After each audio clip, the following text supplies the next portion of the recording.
My name is Micheal Mekonnen, and I am the grandson of Emperor Haile Selassie. I'm called Prince. Lovely. And so first of all then, why was it important for you and your family to come to Bath today? Well, my parents came here, my grandfather, my grandmother, my father too, and other relatives of mine, uncle and aunts. They all came here as a refugee. So it's very important where they stayed, we're trying to get as much information, the young generation, as much information, how they lived here, and how the people of Bath took care of them. And that's why it's very important to us. And the same thing, that the people of Bath haven't forgotten him. And that's very important, yes. Would you say that Fairfield House has a special place in the hearts of your family? Yes, yes. It has. My grandfather, he went back in Bishoftu, it's called now Bishoftu, but before it used to be called Debrecen. He had built a palace there and named it Fairfield Bath. And a lot of ambassadors who were there until the overthrow of the emperor and our family, it was still called the Fairfield House Bath, and it means a lot, yes. And did he ever tell you any memories of his time in the house or his sons at all? Have you heard much about Fairfield? Well, my father died young, when I was young, but the most important thing is the fog and the cold. They were not used to that, and that was one thing. But one thing they couldn't believe is that how the British were able to embrace them. That was such an emotional thing for him, and that's why everything we have there is very much a copy of the British style of life, and that's basically it. Do you feel closer to Emperor Haile Selassie here? Yes, it does make you feel, especially when you're contemplating and when you're looking around. The walls do speak to you, sometimes, and when you look out. Of course, when the emperor said it looked like my Harar area, province of Harar, where he was brought up, all these streets were not there then. So you can imagine what the Bath used to look like, the surrounding area. And yeah. What does the anniversary this year mean to you of when Emperor Haile Selassie first came to the UK and spent time in Bath? Well, to me, first of all, he got us our independence. And secondly, he worked it through here, and he had a fantastic entourage. And they also were part of history.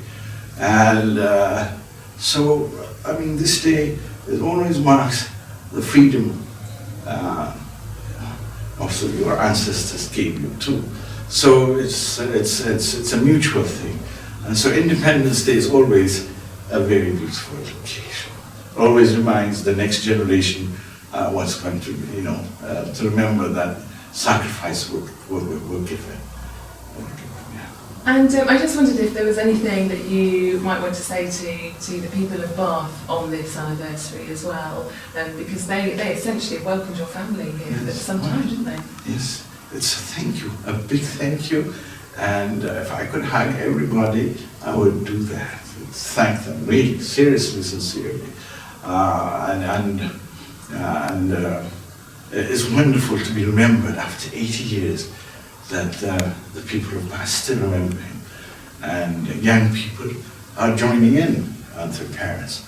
So it makes you really happy and very grateful. Yes, that makes me very grateful. Lovely, thank you. That was a lovely interview. Thank you very much.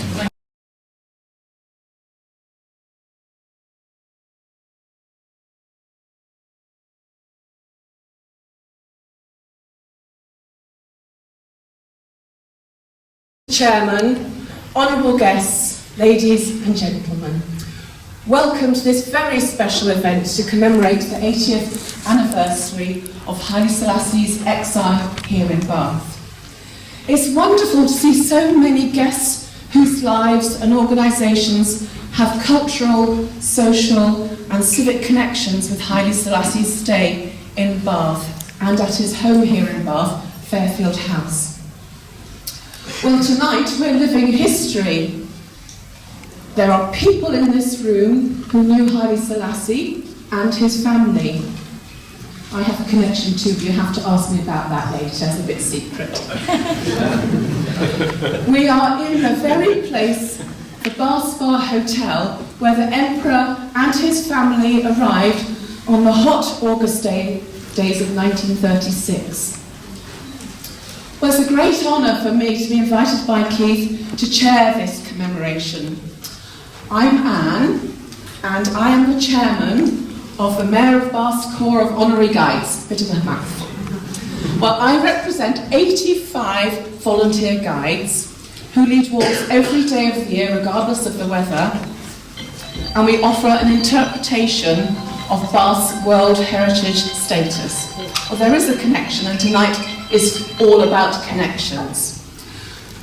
Just to say a little bit more about the guides, last year the guides of Bath showed the city to 37,000 visitors, and we have been awarded with the Queen's Award for Voluntary Service. Well, it's through the love of history that I met Keith.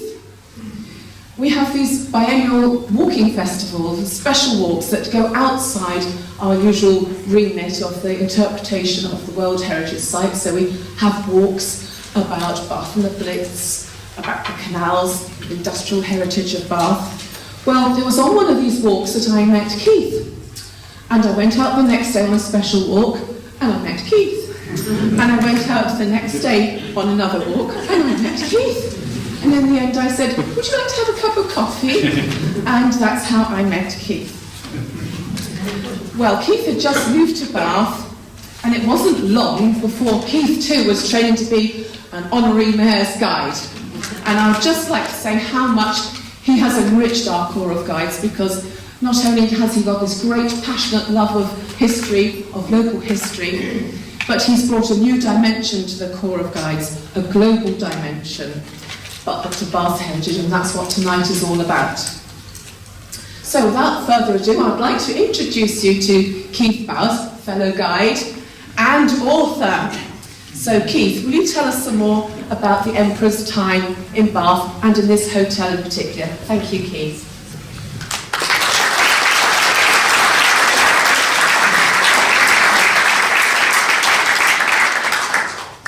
Thank you, Anne, so much. I do know something of that secret, by the way, so I may reveal something a bit later.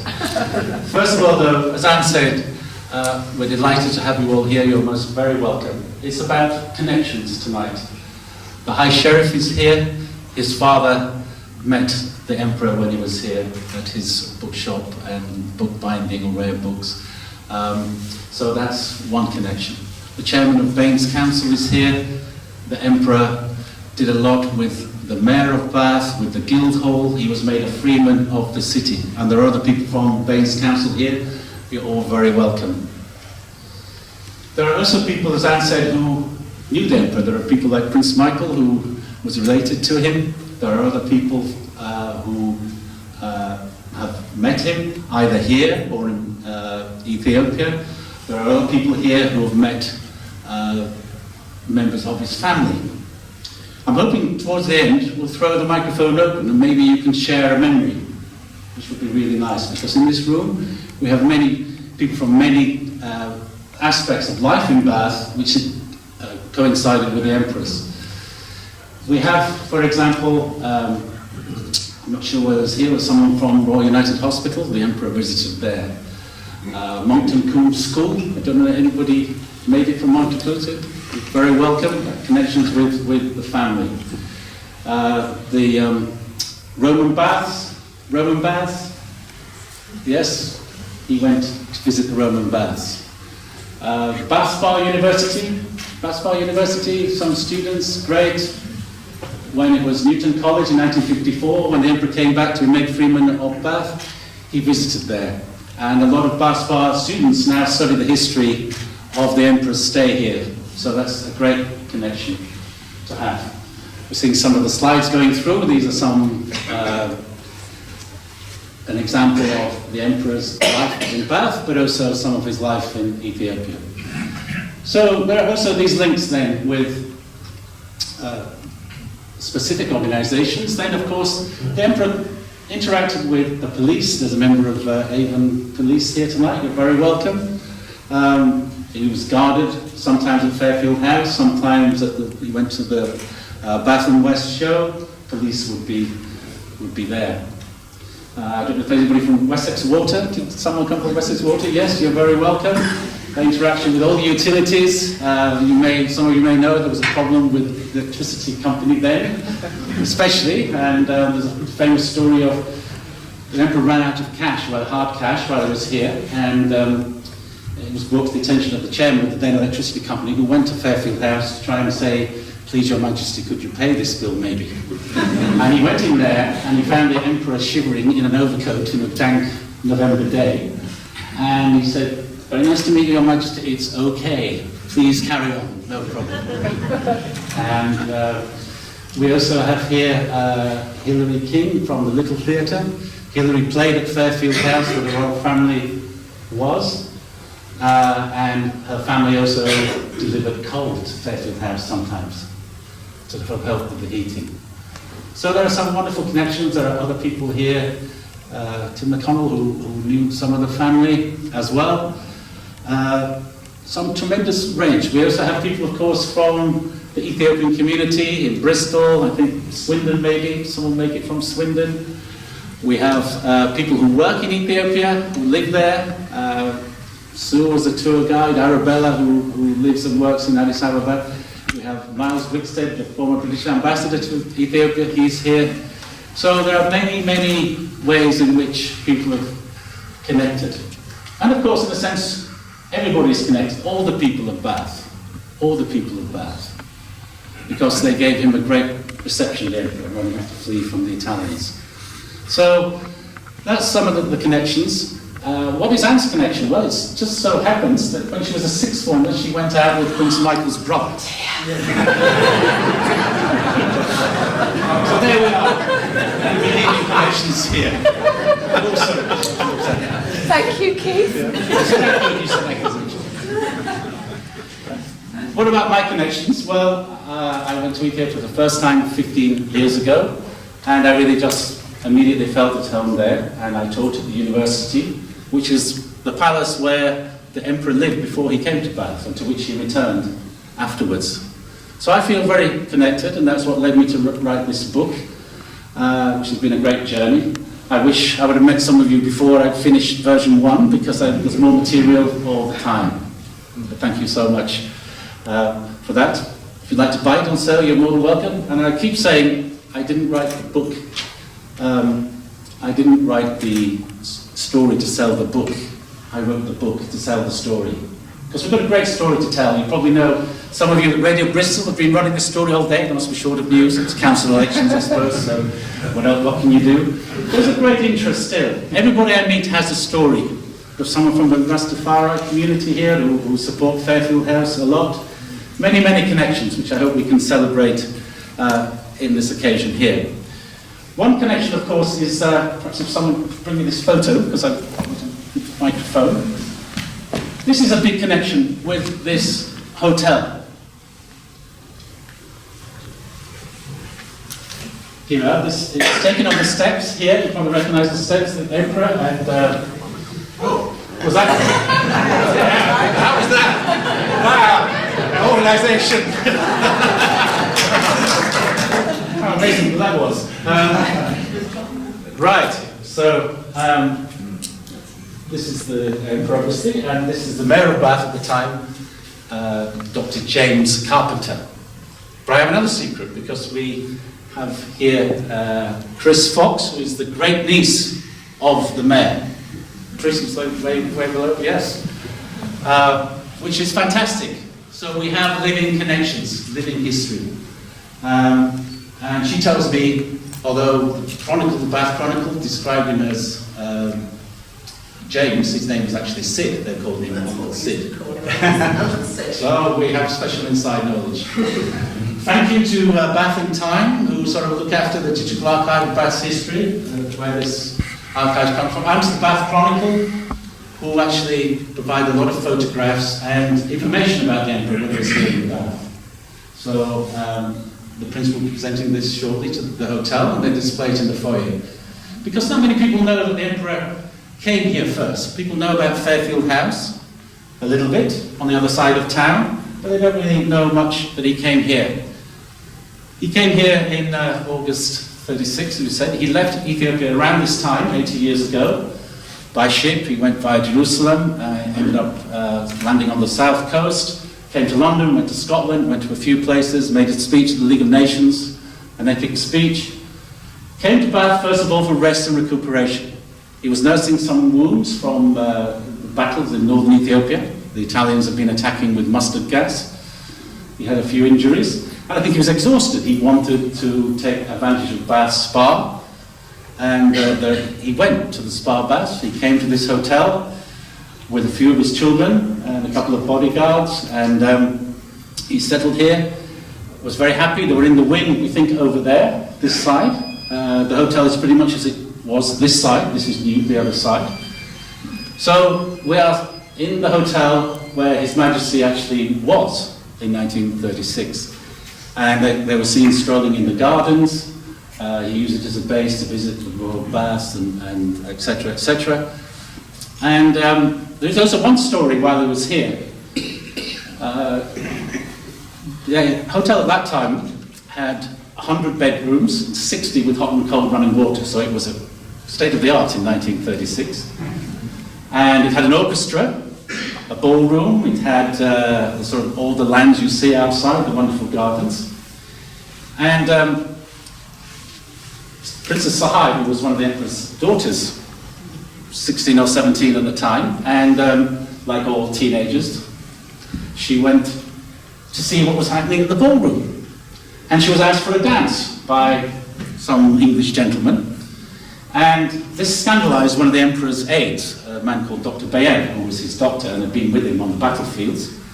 And he went up to Princess Sahai, so it's reported in the Chronicle, and also she had someone with her, a woman called Olive Muir, who was the wife of a naval captain, and said to her, I think you should stop, you shouldn't be dancing with this man. And Olive Muir said, it's okay, she's with me, I'm a chaperone, you know, this is what 16th century roads do, it's no problem, etc., etc. Dr. Bayen was not a man to be so easily deterred. He scuffled off to find his Majesty, who apparently when he heard the story, he simply laughed. Simply laughed. So I've always liked that story. But believe it or not, ladies and gentlemen, where you are sitting is indeed the ballroom. That was the ballroom in 1936. So you are sitting in the very room where that incident took place. I think that's absolutely fantastic to imagine. Can you hear the orchestra play? Can you see the princess? Yeah. So it is very much alive, and he stayed there for a month, had a very good welcome from the people of Bath. It was then put to him that he should buy a house and put down roots, because it was clear he wouldn't go back to Ethiopia very soon. Plus they were running out of cash. So eventually they bought a house, Fairfield House, the other side of Bath. And I'd like now to introduce Steve Nightingale, who runs the committee that runs Bath, although it's still owned by the council, so it still belongs to the people of Bath. But Steve runs the committee that's in charge. So over to you, Steve.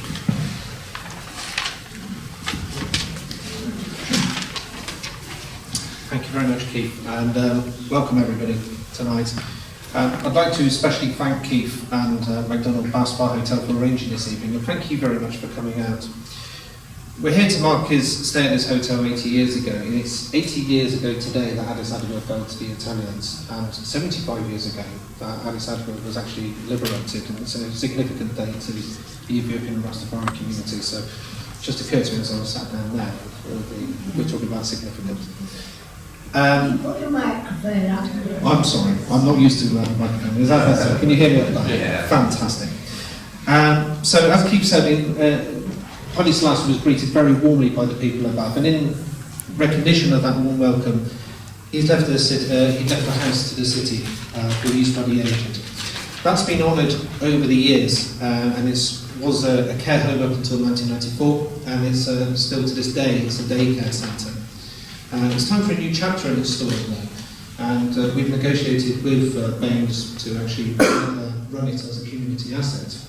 Used to love the paperwork to tie and everything like that, but we hope to preserve and develop the house for future generations. It's a fantastic gift to the city, and that's my personal motivation for being involved in this, because if somebody like an emperor gives the city a gift, then it's something we should absolutely honour and cherish and hold dear.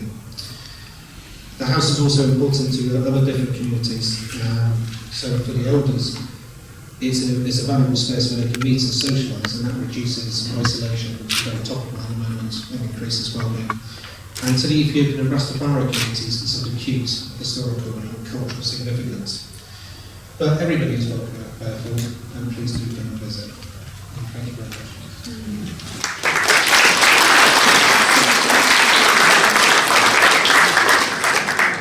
Sorry, I forgot to mention, I'd like also to welcome Ben Howard MP, who's here with us tonight. He's escaped the whips, so we're very grateful for that. And of course, the MP for Bath at the time, Lowell Guinness, was involved with the Emperor's case, so it's great that we've got the Member of Parliament here, so thank you for coming. Also, I forgot to mention charities, which were a very important part of the Emperor's life, and I think we have some representations of charities here, Ethiopia Aid. Tickets you gave me something, I've forgotten the name already, what was it? For Ethiopia. For Ethiopia. And I think we may be, someone from St. John's Hospital here? Or maybe they didn't make it. Okay, so, but charities were very important. So, I think you've got an idea of the range of people that are in this room. We have historians and guardians of the history of Bath as well. So I hope, after the Prince has made the presentation, we'd like to throw the microphone open. So think of a story you'd like to share with everybody. And don't rush off at the end. There's plenty of time to mingle in the corridor outside and share stories. Go up and introduce yourself to someone. This is a great event that we're commemorating and celebrating. So Anne, sorry, over to you. Well, thank you, Steve, for your words about Fairfield House and learning a little bit more about the family home that Haile Selassie made there. Now, I'm delighted to introduce to you Prince Micheal, grandson of Haile Selassie, whose father lived in Fairfield House. It's time to make a special presentation to the MacDonald Hotel to commemorate this very special occasion. So thank you, Prince Micheal. You might say a few words as well.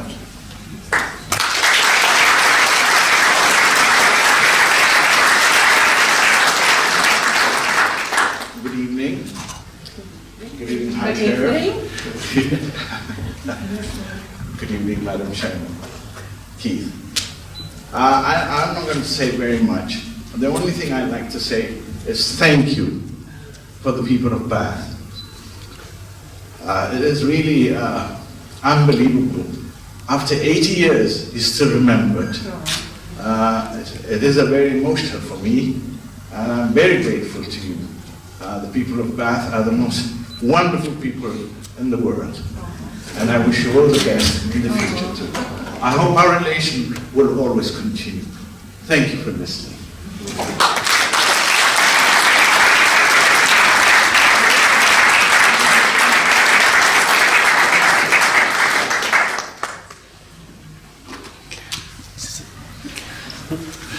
Thank you. Very proud to present this to you.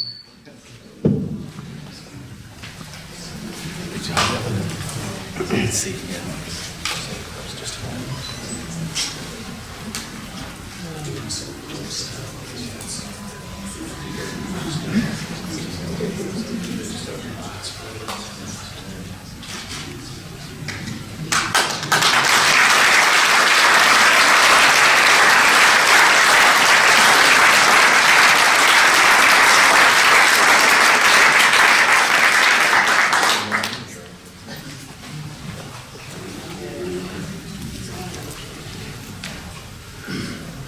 Thank you, Prince Michael, for being here tonight on this really wonderful occasion and for presenting the photograph of your grandfather here in this very hotel to the management of the MacDonald Bath Spa Hotel. I'd like to say at this point a sincere thank you to the MacDonald Bath Spa Hotel for hosting this anniversary. Well, just to make sure, I mean, probably missed it by now, but don't be disappointed, but BBC Points West will be featuring their 80th anniversary, and, well, we've probably not be able to catch it tonight, but fear not, because it will be on your iPlayer tomorrow, but for one day only. So please make sure you refresh your memory about the happy event today and enjoy that tomorrow. Some of us have set our video recorder so you can all come round to my house if you miss it. Well, I'd like to thank you all for attending this special 80th anniversary commemoration, and especially our honoured guests. Thank you so much. But please don't rush off. As Keith says, please stay and share your memories. And maybe now's the chance to do that. So maybe you've got some burning story you wish to share. I mean, I probably won't share mine, but actually,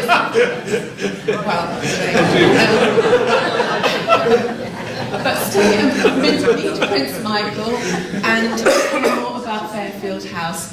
And Bridget Bowers, Keith's daughter, will be delighted to see you if you wish to have a look at the book. Very exciting read. So I'll hand you over to Keith, who will maybe share. Somebody share.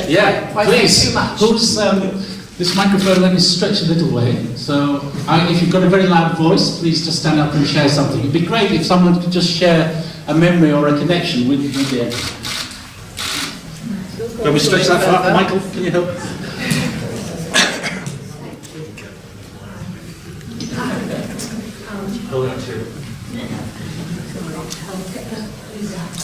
My name is Joyce Hitchcock, and I was at Cambridge with Haile Selassie's granddaughter, and she had the misfortune to be imprisoned with her mother and sisters for, I think, 14 years after he'd been overthrown, and before they were released. So we had a busy time trying to get food into the prison and all kinds of things. Anyway, she was a great friend of mine. That's all right.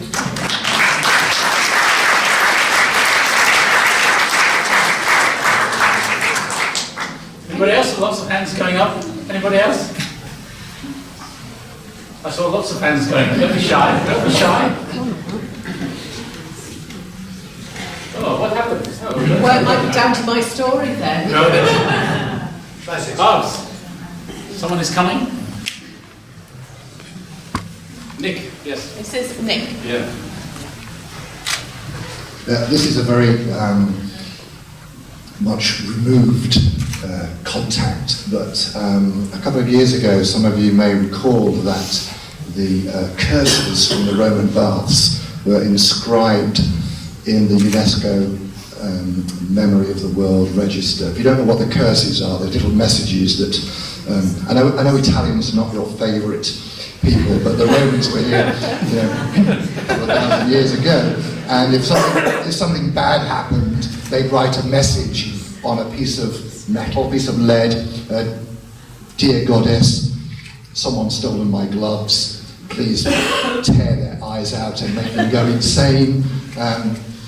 And then they roll this message up, throw it in the spring, and say a few prayers. Now, archaeologists retrieved over 130 of these messages in the 1980s, and they unravelled them and translated them. And there's one that they can't translate. It's the only example of, we think, Celtic language that's ever been tried to be written down. The Celts didn't have written language, so there's some very, very exciting scripts and information on these curses.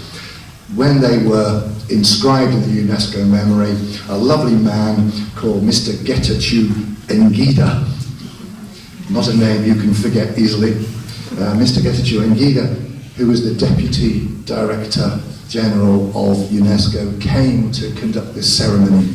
And I had the honour of driving this man around Bath, and it turned out that his father was one of Haile Selassie's bodyguards. And so I had the joy of taking him to Fairfield House, and he had a lovely hour or so there talking with the inmates. So I hope that's it.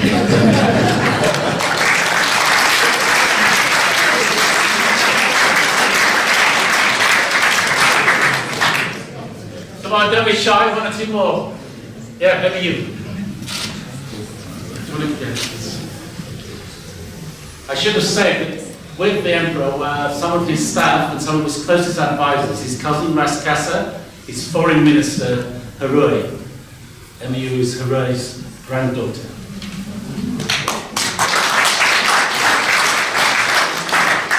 Good evening. I just want to let everybody know that my grandfather was the only one who never returned to Ethiopia. He died here and he was buried here. And the parents of my good friend, Mr. Seifu, they were married here. And I believe he was conceived here. Thank you very much.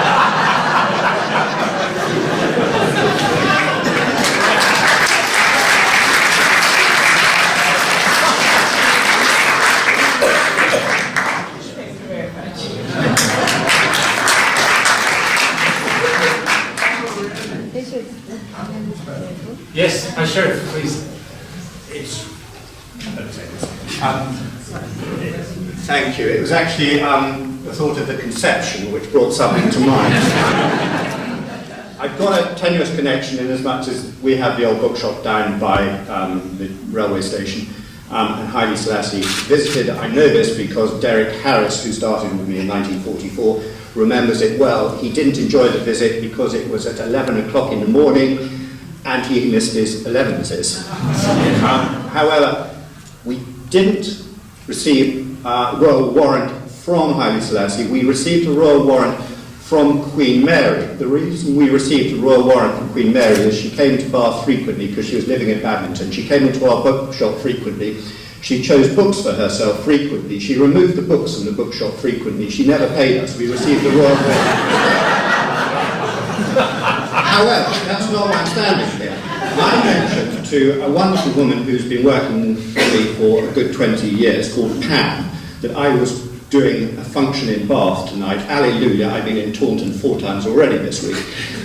I said I was going to meet the grandson of Haile Selassie. He said, oh, do give him my love. And I said, love? Sorry, this is another connection. And she said, yes, I was born in Fairfield House in December 1945. And I said, why? He said, well, my mother, Mrs. Sawyer, was the housekeeper of Fairfield House, and Pam remembers it all quite well, particularly 1954 and his return. So I hope that Keith could perhaps add some of her anecdotes, which run and run and run, and to your second volume.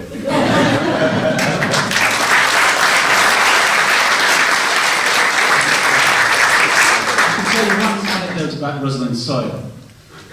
So when she was there in the 30s, when the Emperor and his family were there, her son, or someone in her family, one of the Emperor's sons or grandchildren, I'm not sure which, had been naughty and they were sent to bed without any supper. They were very naughty. And then Rosalind Sawyer later at night saw the Emperor sneaking into their room with a bit of food. So he was a complex character, Prince Michael's grandfather. Anybody else? Come on, let's do 1 or 2 more, maybe. Leilas? Someone from Ethiopia, maybe? Minabat? Anybody? Or yes? Do you want? We got a loud voice, or do you want to come and use this? Well, I believe that you may have heard of Ruth Hanson, who was the governess to Haile Selassie's children. She, I think, is still alive at about age 95 and living just outside Bath, but she's now in old people's home. But she has been, I think she met Prince Michael, or some relations came down the year before last when Fairfield House was open, and I think some people of the family came down to visit her subsequently. So if she's still alive, you might want to interview her. Well, I did interview her last year, and I went down to the home where she is, and she was still spoke very fondly about the Empress, very fondly. And there's been some wonderful columns about him actually throughout her life, which I've also included. Yeah, so yeah, Ruth, she's still going strong. Any more? Anybody brave want to share something? Yes? Do you want to shout or do you want to come up here? I'm Alex Chapman from Ethiopia Aid, and I regularly go to Ethiopia, and I always take a picture of Fairfield House on my mobile phone.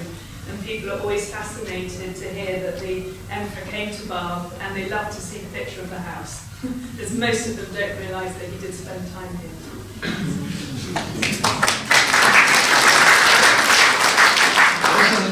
Sue. Can I just say thank you very much on behalf of all of us. I'm a tour guide. I've worked in Ethiopia for 15 years. It's my life promoting Ethiopia. Thank you very much for filling in 5 years of history, which not a lot of people know about. And Haile Selassie has many, many different ways of being remembered, and finally we find out, what he did in Bath, and thank you. So I would like to say thank you very much for writing this book and teaching us all about what happened in that 5 years of exile, which must be very difficult. Thank you.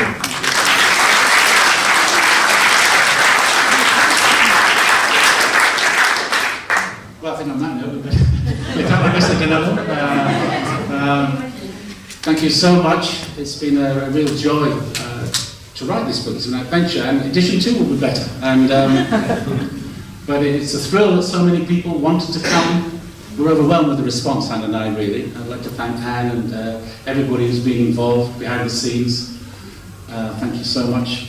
Thank you, Prince Michael. And so please, that's the end of formal proceedings, but mill around in the corridor outside, go for a walk in the grounds, but find someone and share a story about the Emperor and his family. Okay, thank you.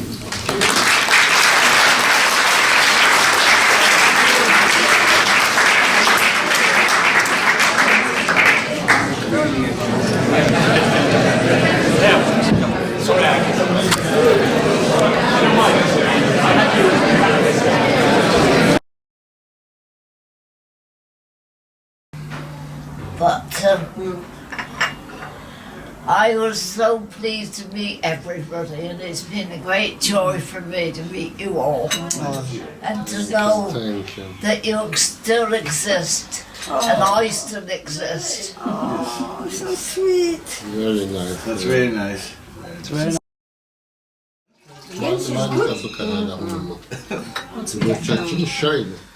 Have a little drink of squash, man.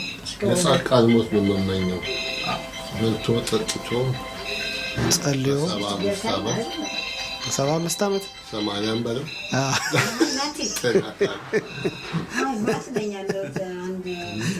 ግን የምወዳት ቁጥር ነች 75 80 አሁን በመድኃኒት በምን እየተራመደ ያቆዩናል።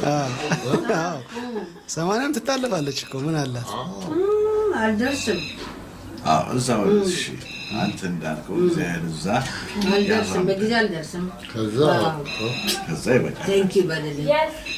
ኢንዴክስም ነው ያደርጉና በእነሱ ጊዜማ 90 ምንም አይቆጠር።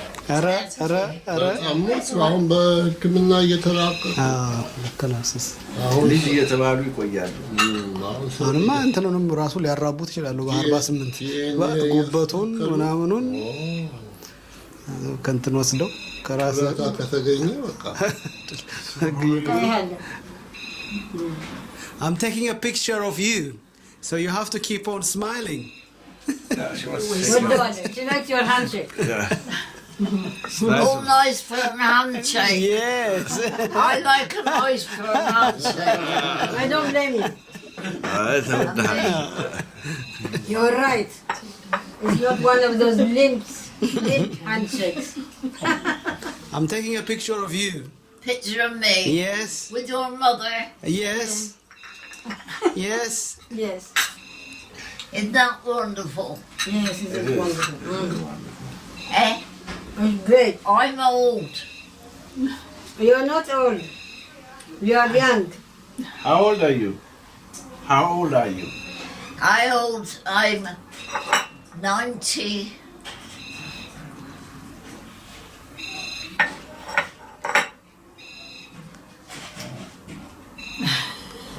What am I, 94? 94. Well done, Mum, yeah. 94. Well done, yes. You are wonderful.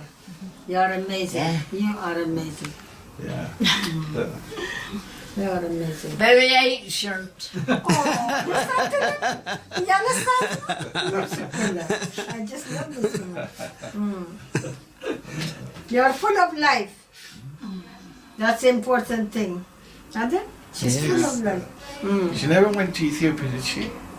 No, she said they did invite her. Invite her going to She met the emperor in 54, I think. 54, And you didn't invite her. Was that when he came to Bath? What a Yeah. pity, she should have She gone. should have come. Yeah, would have been nice, wouldn't it? He never came to Ethiopia.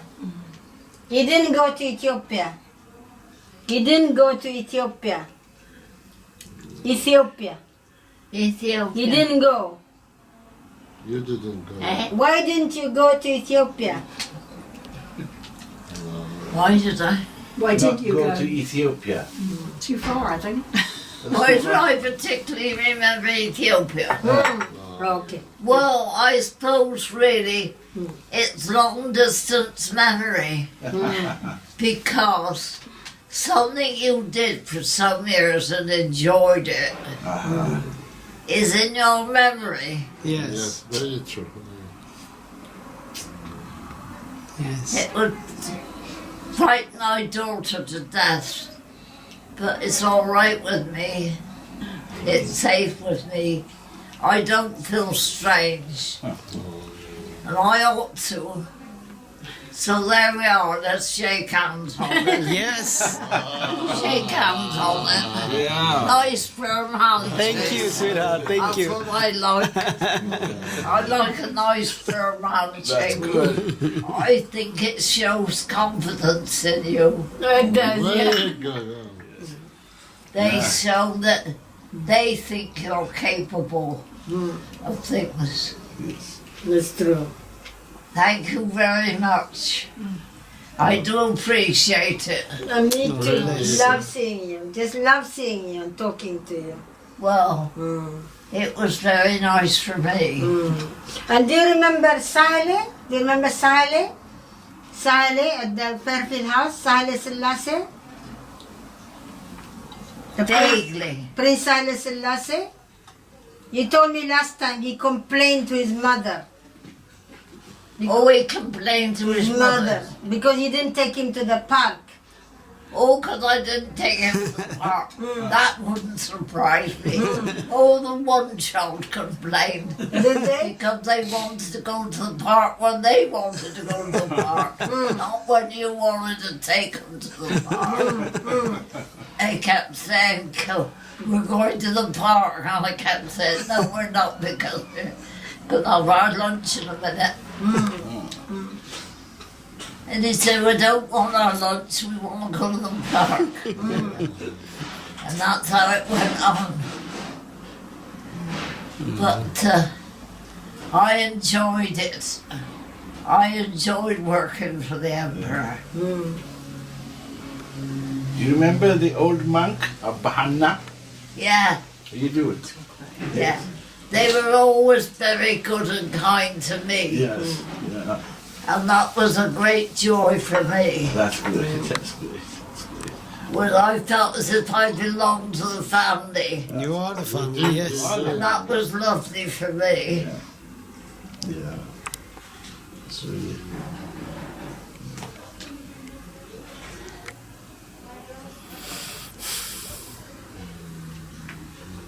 You looked after his dad. You looked after his dad then. You looked after his dad for him. Nagara. No. I looked very well for him, Yeah. Nagara. You were a nanny to my daddy. Oh. Yeah. Mekonnen. Mekonnen. Yeah. Do you remember? Oh, I remember Mekonnen. Yeah. He used to be a naughty little boy at times. Is that you? Oh, Yes. sometimes you were a little terror. I couldn't get you to do anything I wanted you to do. You did all the naughty things and wouldn't do all the good things I wanted you to do. If I said to you, somebody's coming and you've got to say so and so and so and so, they didn't want to do it. And I used to say, well, you have to do it because it's a polite thing to do. Well, we don't want to do the polite thing, we want to go.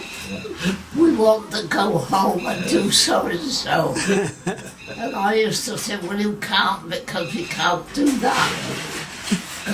We got these people coming. And then that used to set the ball rolling. Because they used to get cross, not upset. Yeah.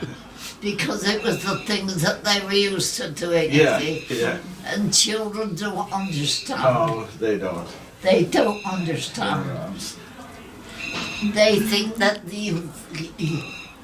you're having it out on them, sort of stuff. Exactly, yeah. Yes. Yeah.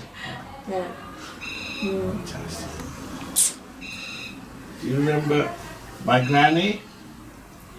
Do you remember my grandmother? Your grandmother was the Empress. The Empress. The Empress, oh Yeah. yes. Oh, she was very imperial. Yes, was she?